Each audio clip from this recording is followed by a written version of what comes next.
I'm trying so hard to get free, Life's trials have me down on my knees, Feel I'm the only one that cares anymore. How can we ever win when it's us who are at war? We back. You know what the time it is. I ain't gonna start off with you know what time it is, but we back. Black FacTours, episode I think number 8 maybe. But you already know the format. There ain't no format. We talk about whatever we want to talk about, how we want to talk about it. Hype Esquire. I got Unc with me in the house. Up in here. There you go. Got Rich with me in the house. All day. And I guess we could talk about what's fresh this morning. You know, I saw the headline of the DNC emails being leaked, and you know, you got Bernie Sanders saying, "Hey, I told you so. I told you so." So, how do we feel about that? Is that what he actually said? I told you so. I told you so. So, that's paraphrasing. Basically, Bernie is saying, you know, I told y'all from the jump that they were biased. They were leaning towards Hillary the whole time, so the fight was fixed. And now, I'll say from my point of view, I looked at it and I'm saying, yeah, you're 100% right. There was bias and that's wrong. So whoever it is, they should step down, or, you know, shouldn't be ahead of whoever was, you know, actually sending those emails. Now, at the same time, I can't say what they did was actually wrong, because though they were suggesting it, whatever they were suggesting didn't actually happen. That's just like if I say, man, I should kick this dude down the stairs, but I don't actually kick him down the stairs. Right. But I get caught in an email telling somebody how I should have kicked him down the stairs. Yeah, so. But let me ask you this, as a person that, like, this is all news to me, right? In that scenario, right, the analogy part, did that person get kicked down the stairs, though? No. So the not thing, at all? No, not at all. But the things that they were suggesting were just things that show, okay, you're in bed with Hillary. Like, but that shouldn't happen, because the DNC is supposed to, or, you know what I'm saying, inside of the, you know, inside of the DNC is supposed to, inside the party. Yeah, inside the party, you're supposed to be the referee. You're not supposed to pick a side. Whoever the people put into place, as far as who we go out and vote for, then that's who you put your support behind. But it should be a fair for both of the, for all the candidates on stage. So is it proven that nothing was done unfair, just that they wanted things to be done unfair? Well, so this is the thing. Nothing. They're investigating. You're right. Okay. Things got to be investigated, but it's nothing that you can prove outside of what they were trying to do as far as the email, different options. Hey, we could do this. That'll hurt him in South Carolina, or we could. Excuse me, it's a big old spider in this joint.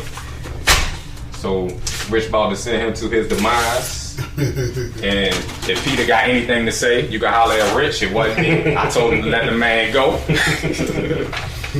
But yeah, so that's basically what it was. That he died. I had nothing to do with it. Right. But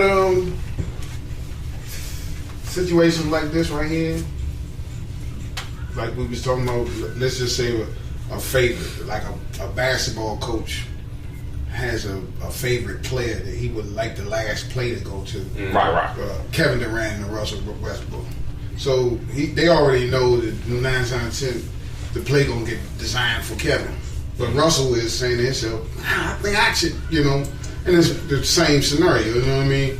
And if the coach deliberately runs the play for Kevin, then it's favoritism to Kevin. So the same thing, if the Democratic Party deliberately ran, you know, the race for Hillary, then it was the same thing. Bernie Sanders, he was always at odds. You know what I mean? And the odds was against him. You know, so.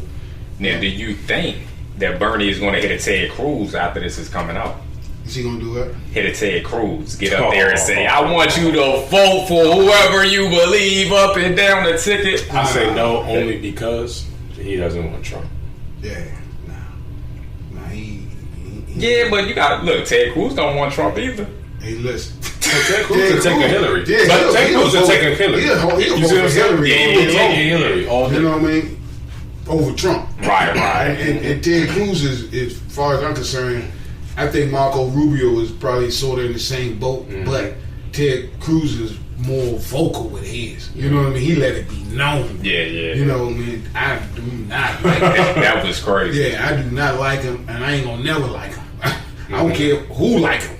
I don't like him. You know what I mean? So he just let it be known, and I appreciate that about Ted Cruz, because you what they call political suicide. You out on the limb. Right. You know A lot of what I people mean? feel how he feel, but they ain't gonna run their mouth like how he did. That's some man. That's some man stuff right there. You know what I mean? Win or lose, you know. This is how I feel, and I'm gonna let you know it. And you got to appreciate anybody when they're honest. I do. Mm-hmm. You know what I'm saying? You straight up, flat out honest and telling it like you feel it. Right. Then I appreciate that. And in that same breath, we gotta congratulate John Kasich. Cause he ain't even go. Oh, okay. Yeah, he ain't even go to that joint. Yeah. My man said, "Nah, I'm good." Yeah. Well, what's calling them ain't gonna come to you? The Bushes? Oh yeah, the Bushes, Romney. They all said, "Nah, we good." Think about that. Thank Wow. Yeah. Thank go. All right. So what else we got going on?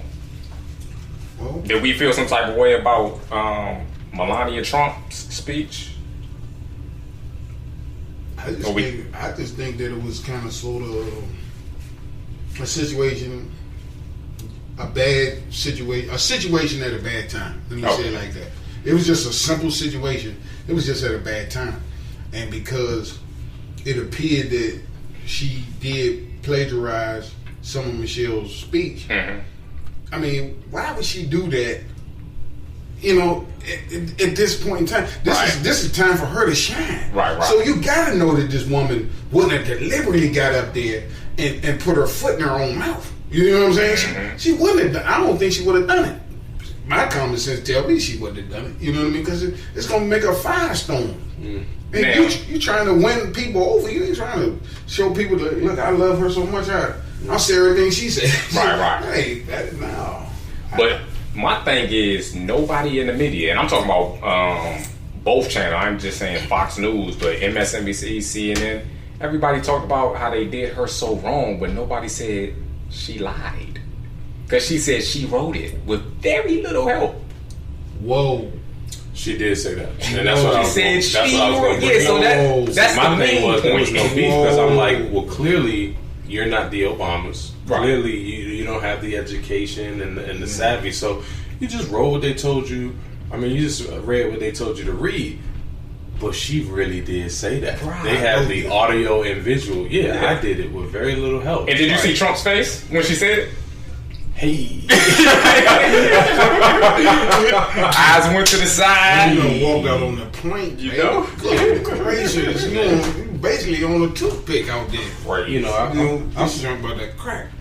Yeah, I've seen comedians, you know, and that's crazy. Somebody said, like, the news is now the comedians. The comedians are now the actual news. Right, People telling jokes are actually giving the real Right. facts or whatever. So they were saying with her, it was like, with the whole camp, just take the quick L and it ain't even news. Right. You know what I'm saying? It's like, dude, yeah, that was kind of crazy. We should have been on top of that. Boom. That's the Right. Can't nobody beat you up when you're just, you got me. You know, that's the fat kid in school. You're fat. I am. Right. Okay, no jokes. I got 10 good ones, but Right. oh, okay. Right. Yeah, I'm trying to lose weight. I am kind of fat. Right. Like, It's small as a joke. That's like 8 Mile with Eminem. yeah, You know what I mean? killed, killed them. You'll tell all What your you gonna say about negatives. this and what you gonna say My about turn. this? And Eminem like, oh yeah, you're right.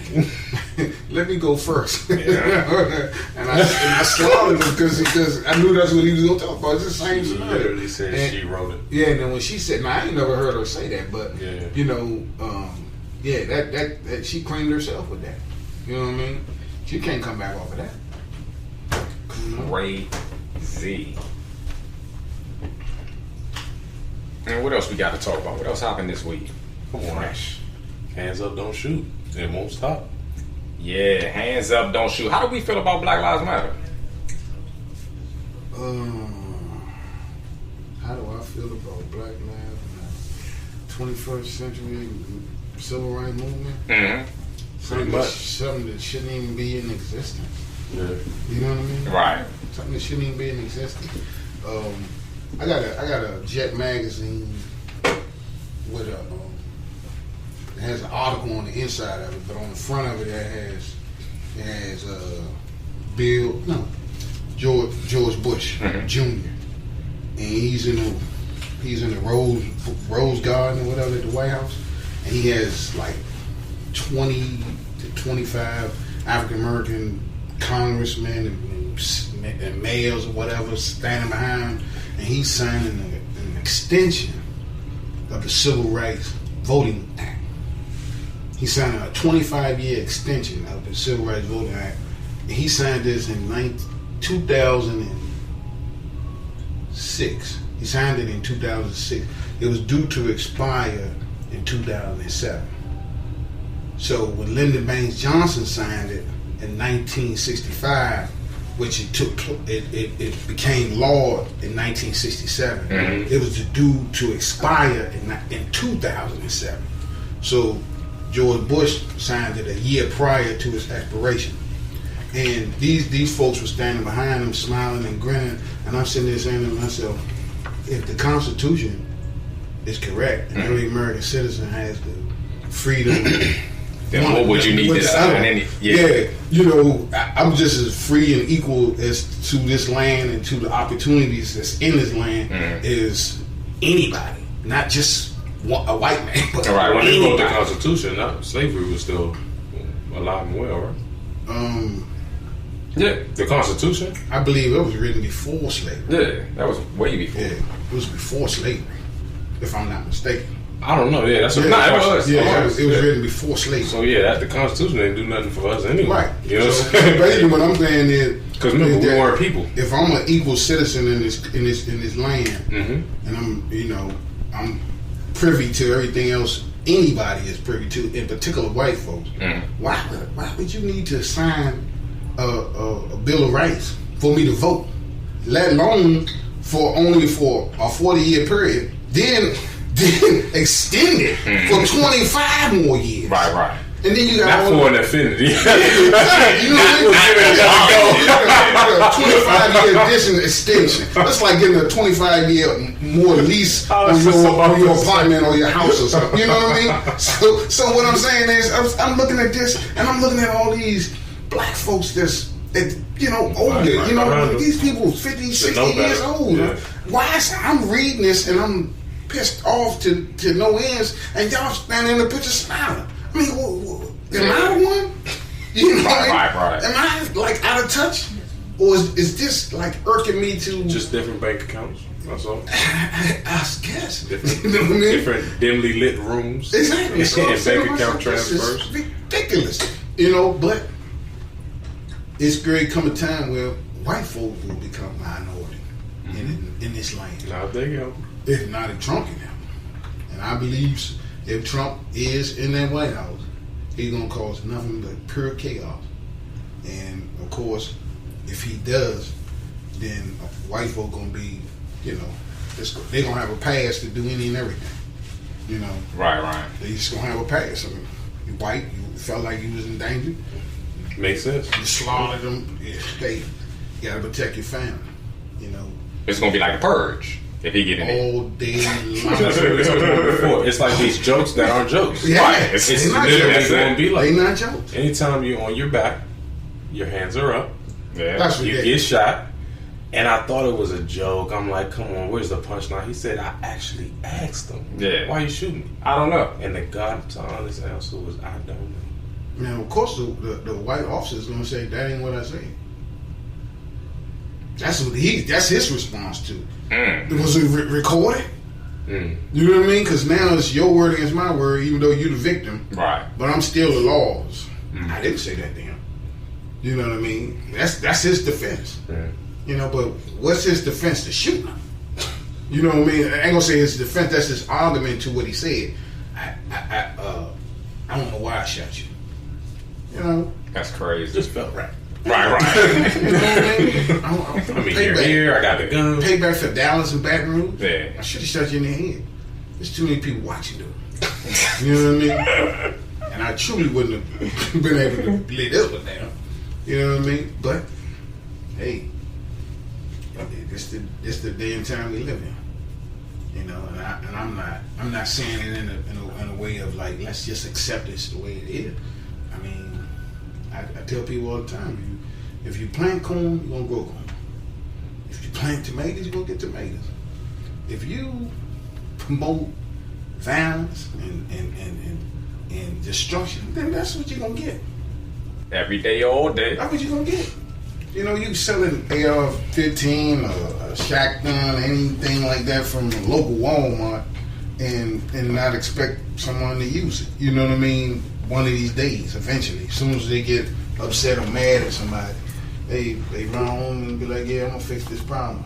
So, you know, I tell people all the time, you know, our government allows our car manufacturers to build cars that might have 160 miles an hour on an odometer. And you'll never find a speed limit that will legally allow you to drive that fast. Therefore, eventually someone goes beyond the speed limit. It's the same thing with an AR-15. You know, versus shooting 4 bullets or 6 bullets or 8 bullets, I can shoot 30, 40, 50 bullets. And one of these days, somebody will take that trigger and just hold on to it till the gun is empty. And the carnage will be, you know, what it is. You know, as a result of just being able to have that privilege to do so. Let me ask you this. Why do you think people are so scared to step up and go against the NRA? Folks are not scared to go against the NRA. I don't think that they are.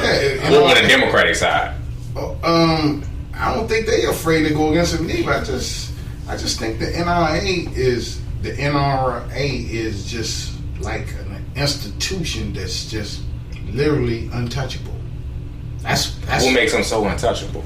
Because they've been given a pass by the powers to be. So what does it take for us to get past that, to where we not being run by the NRA? Well, my opinion is when we all become more like-minded. You know, the masses has to be more like-minded.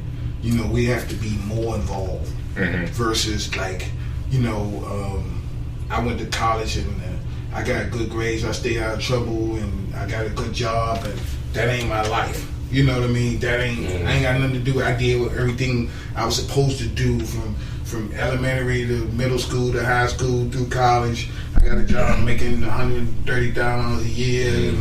And that ain't me. Yeah, I'm good. You know, police pull me over. I have no problem following authorities, directions or orders or whatever. Getting shot. Exactly. So right, but what happens is it always has to happen to the most innocent ones before the family of the most innocent ones. Super clean. Yeah. I thought about that the other day too. John Lewis, he lost his nephew to gun violence in Norfolk. His nephew was going to I think it was Hampton or one of them schools down that way, and his apartment was like a home invasion or whatever, and they ran in there and they shot him up and killed him and somebody else, I believe. And John Lewis he'd been in Congress probably 40 years. Right. You know what I'm saying? I mean, his nephew comes from a good stock of African American folks who's you know, they're in the upward mobility of promoting it. Yeah. And his nephew was still cut down by senseless gun violence. You know what I mean? And that's why he's so passionate about it when he had to sit in. Yeah, because, you know, this happened to me. Right. You know what I mean? Versus me watching it on the news and be like, man, that's them ghetto kids, ghetto kids, and da-da-da-da-da. Their parents didn't raise them right, da-da-da. But it happened to somebody who basically was an innocent child.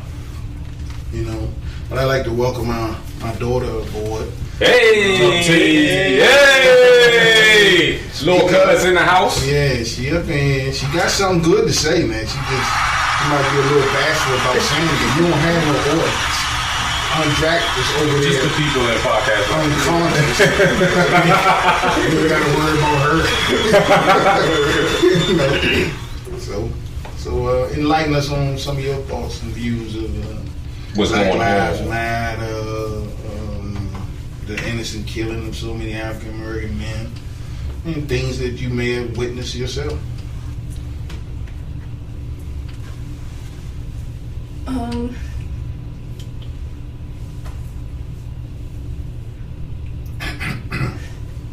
Well, who you voting for?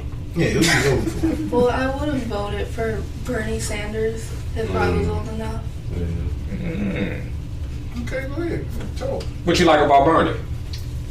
I feel like he actually, like, the things that he says, he has actions to back it up, versus, like, Hillary Clinton. She used to be against LGBT rights, and Bernie Sanders, he actually was a part of the civil rights movement, and I think Hillary just wants to get votes out of black people and people of color, and tries to, like, appeal to a younger audience just for the votes. Alright, so what I'm gonna say to that is everybody does. Because that's the part of politics, and yeah, that's the game. So as far as appealing to young people, everybody does that. As far as appealing to blacks, everybody tries to do it. Trump's trying to do it now after he got all his white people on board. Then he's like, all right, now I can try to hit them and try to get Bernie's. But one of the things a lot of people always say when it comes to Hillary is, oh, she's pandering to black folks. But you got to remember, Bernie Sanders isn't doing anything different from Hillary. It's just that Hillary's been in there so long, and people are always going to be against the establishment if things that they feel haven't been done, and somebody been around that long, and they was like, well, you weren't able to impact it now. Exactly. Let me get somebody new this. So either one for me would have been cool. Bernie, I was always Hillary from the jump. Bernie, to me, because he was an independent, I felt like it ain't fair to jump back on the gravy train of the Democrats to try to, take away from Hillary. But as far as policies, and it's not too much different. They say Bernie is so much further to the left, which may be true, but I just feel as though for Hillary, she would like to go that far, but when she was running and doing her campaigns, I think for her, she thought it was best to stay where she was to optimize as much support as possible. But now that she see that, okay, people do like the stuff that Bernie's saying, then I'm open up to it too. But I don't think she's open just for the votes. I think she is somebody that's, hey, I see where the country is going. If you're here, then I definitely want to be there with you. But I think prior, with some of the issues, she was just like, I really want that, but I don't want to sacrifice this. One thing about Obama, I'll say, we talk about the healthcare thing. If Hillary would have won, I don't think it's any way possible that she would have been able to pass healthcare. Well, let's just say she may have not been as passionate about it. Exactly. Well, but look, because she was the only one pushing it, decades before. Right, yeah. But it's just like, I don't think she would have had.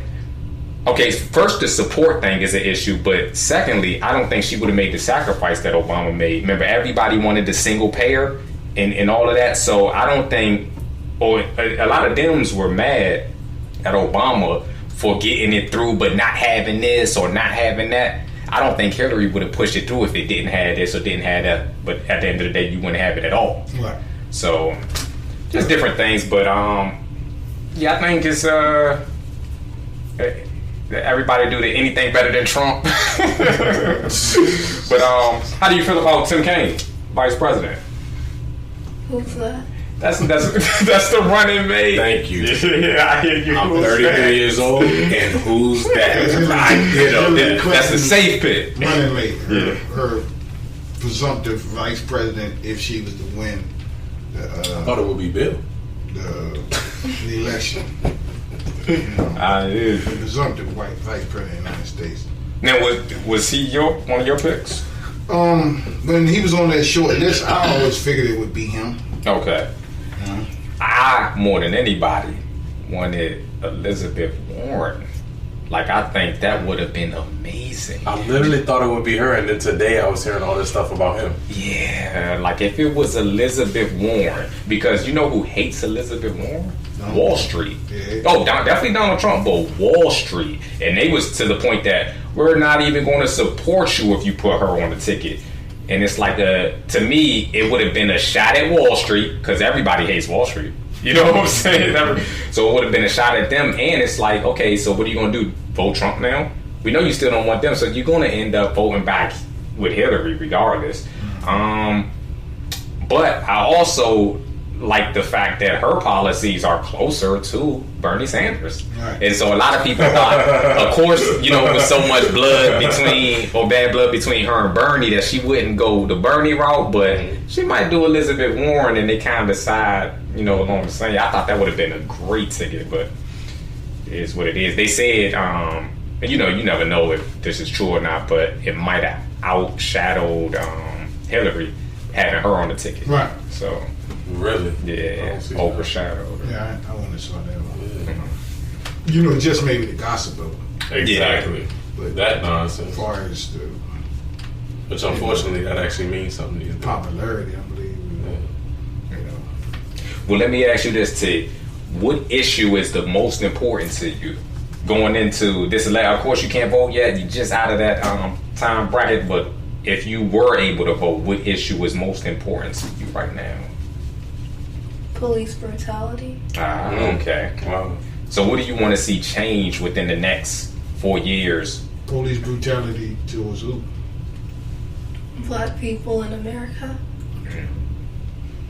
How do you think it should be better? Because there's a lot of police officers that are a part of the KKK. Yeah. Unfortunately. Now, I don't know about a lot, but... I ain't just gonna say that, but that's real. Yeah, You know what I'm saying? That's like, it's crazy. White supremacy. yeah, that's real. Whether it be KKK or skinheads or just white power. Yeah. You know what I mean? But go ahead. And I actually, not to cut you off, but I saw there was a headline, somebody is suing because he was in the KKK, the picture came out, so they let him go. And then he was suing, like, you can't, that's discrimination. That's discrimination for being part of a group. I don't have any outward hatred. Right, reverse that. Any outward hatred. Yeah. Go ahead, Chief French. Police brutality against African Americans. How do we make it better? Well, the government isn't really doing anything about it. And people always say that there's good cops out there, but they're not doing anything about the bad ones either. How do you feel about the recent murders of police officers by African American men? I feel kind of indifferent about it because it's like the police officers get mad if you kill them, but they don't really care about racial profiling or innocent black people dying. And I think whoever did it was just like trying to get back, and it's still not really right, but I can understand like where they're coming from. Exactly. And the way you feel is probably the way 89% of African Americans feel. You know, I would roughly say 89%. You know, I don't condone what those guys did, but they were what our government is truly afraid of more than anything else, and that's a lone wolf. These men acted alone. They left. They told no one what their plots were, their plans, and they knew that it was a one-way mission. And you knew that they tried their best to link it to Black Lives Matter. Exactly. They tried it, but they came out from the jump and said, "I'm not affiliated with any group." Exactly. So being though there was a one-man mission and nobody to tie me to, other than the fact that you can tie me to my race and the disrespect of my race 200 years before I was born, and the blatant disrespect of the slaughter of these African American men in the last 5 years that's been caught on video, and it's still happening, and you guys are still justifying it and walking away, you know, with not guilty verdicts and stuff like that in court. In some cases, not even being prosecuted. This is you know, it's really a beyond a slap in our face. It's more like somebody spitting in our face, you know, because you folks really don't matter. So these men, you know, through frustration and probably some social issues, they acted out, and I believe that it's a lot more men just like him, and it's almost as if they're waiting their turn. If this continue to go on, I believe that it will continue to happen. The retaliation will continue to happen. They're actually trying to link those things to Black Lives Matter, even though, Black Lives Matter to me isn't really even halfway as organized as it should. It's what I didn't know, but I learned from listening to y'all podcast was that it's a hashtag and it's a movement, but it's a movement of all the people. So there's Black Lives Matter in this house right now. If I want to start it, there's just people who believe what can we do? So it's not organized. But what happens is because of the awareness that they're raising, people are mad. People's like, oh, cops are getting killed. I said, as much as that sucks, as much as I hate that, that's normal and natural. If I punch you in your face, you not hitting me back is abnormal. Right. Now I need to know, well, what do you got going on? What's up with you? You know what I'm saying? You punching me in my face and us fighting, that's a natural response. Right. I'm like, oh, he's just a regular dude. You know what I'm saying? I punch him, he punch me back. Exactly. So it's crazy that it's actually now happening.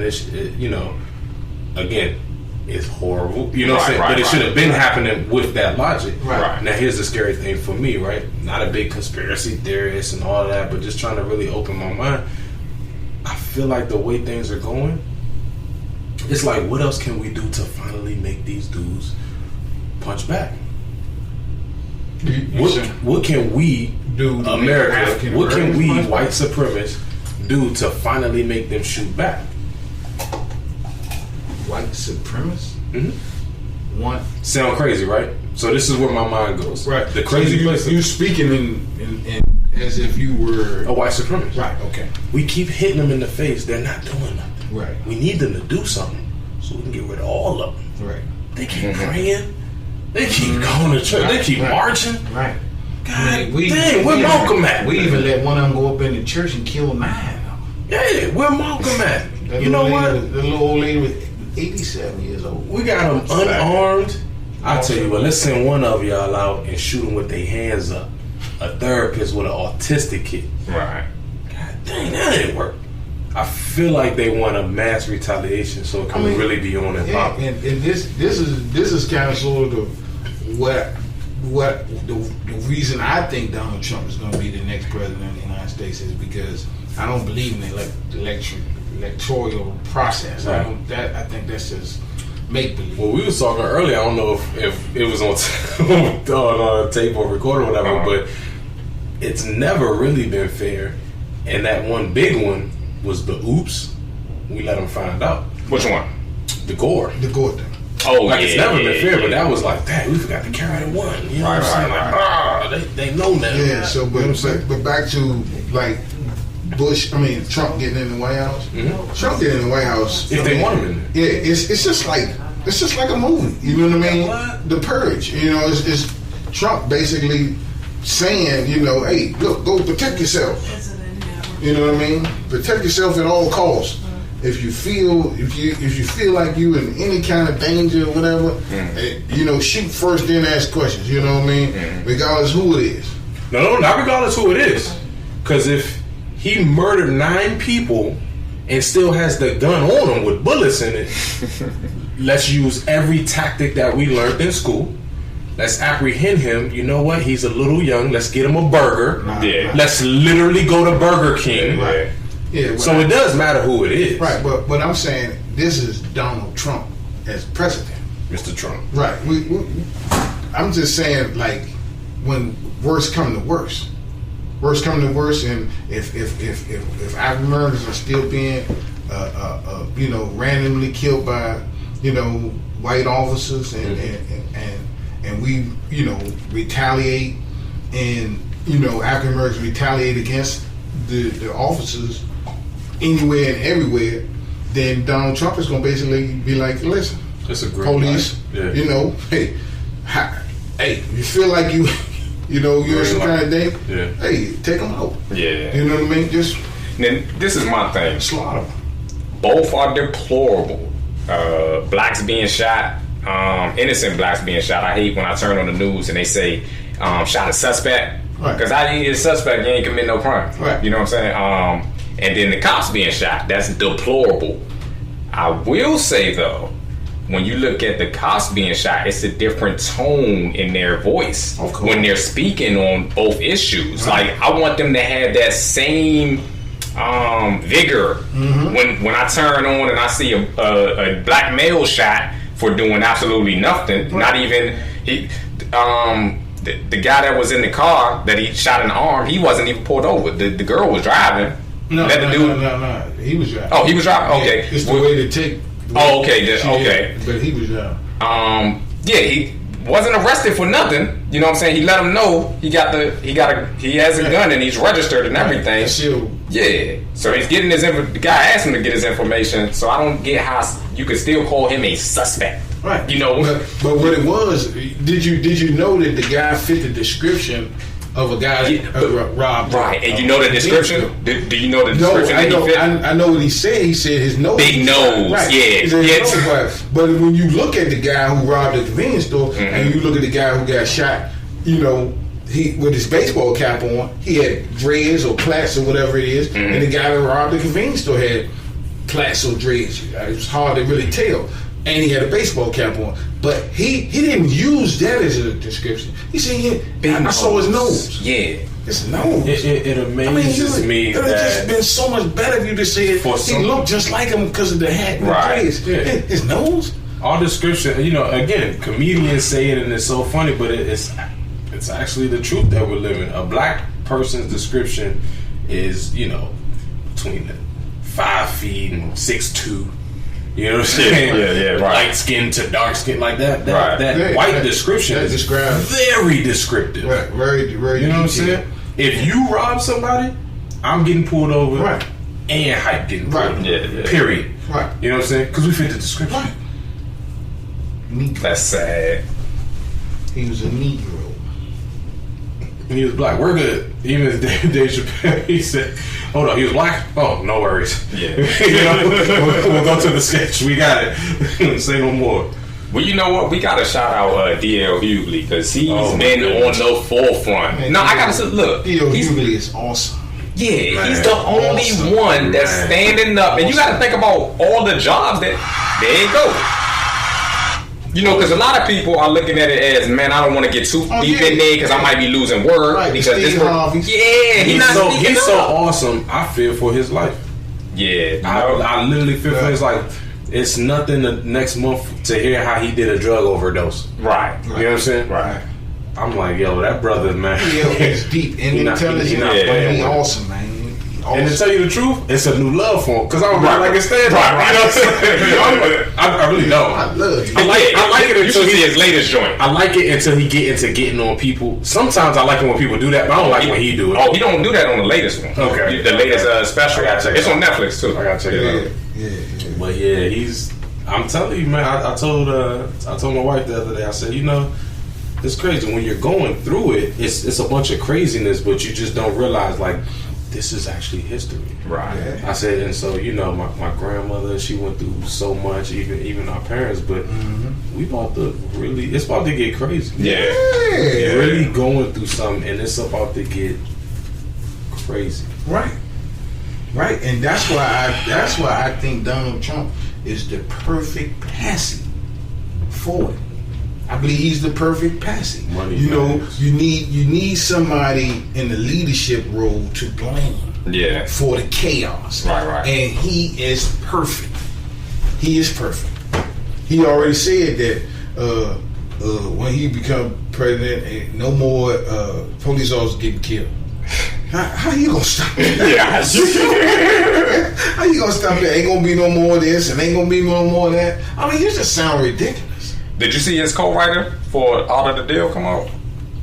Oh yeah, so he is able to speak on Donald Trump because he was working with him way before Trump started getting people to sign non-disclosure forms. Right. And so he came out, he said, man, he's scared to death if he becomes president because this dude has such a short attention span. Mm-hmm. He was like his 6-year-old kid or something like that has a longer attention span. To do the book, he couldn't talk to Trump for 15 minutes without him being occupied. Yeah, and not even occupied, but it's just like a little kid. Because it's one thing to be busy working, but Ooh, little shiny. So he said he had to listen to Trump on telephone calls. Like he had to just listen to how he works and just come up with something. But he was like, to have this dude be able to push the button. Yeah. Can y'all answer this to me? This is a real question, because remember, I don't know a whole bunch about politics. They said that I hope I don't lose it. They said that Trump, he tried to delegate like foreign policy to a person. Like, I know he's not in a position to do that now, but he was kind of like telling like a person like, okay, you'll be a head of foreign affairs. Oh, it's like, yeah. What? Right. Well, I'll make America great again. Right. He's gonna do that with everything. He already said, I'll hire the best. The brightest and the best. Right, he say that all the time. He's quite literally saying, because of his attention span, I won't be running the country. Absolutely. I'm gonna be, the buck don't stop with me. But I'm gonna say Richard did it because I put Richard in charge. Yeah. So not even on some chief of staff stuff. Like, no, you're gonna do. He's already talking about hiring judges. He's talking about Chris Christie. You saw the RNC? What you say about Chris Christie? Yeah, he's gonna put Chris Christie as one of the judges that's gonna prosecute Clinton if he gets in. Y'all ain't watching this comedic stuff. You gotta put up that. You were being for real right now, and look at this comedic stuff we're doing, man. I mean, he did. So Chris Christie's speech, his whole speech was, "I'm going to be the prosecutor." Yeah, and so that whole thing. I seen the sketch. Yeah, how do y'all vote, America? Oh yeah. So at the end of that, they did the interviews, and he was like, "Yeah, and if he wants me to do this to prosecute Hillary, yeah, that's what I'm going to do. Whatever he needs me to do." Because of course he wanted the VP position, but he couldn't get that because of what he did with the bridge and the bridge. The bridge. So, we pretty much got a lot of good conversation out today. Yeah, hopefully that was a good set. I enjoyed it. You know what I'm saying? Of course. I always like when Uncle Joe dropped that knowledge. There you go. Of course. You and me both. Any lasting words anybody want to add? How much time we got now? We got about 2 minutes. 30 minutes. Yeah, 2:30. Well, I know we all have a little seance at the end or whatever. Yeah, mine's quick and smooth. Mine 3 words. quick and smooth. There you go. Drive. Let's see what yours is. Well, mine's just get mine out the way. Hype Esquire, peace, love, happiness. Right. One of my favorite old sayings, and it's original. That's what's up. Time tells it all. There's nothing time has never told, and in time you'll know. You gotta follow that up. Mine's is even better. Ooh. What he said.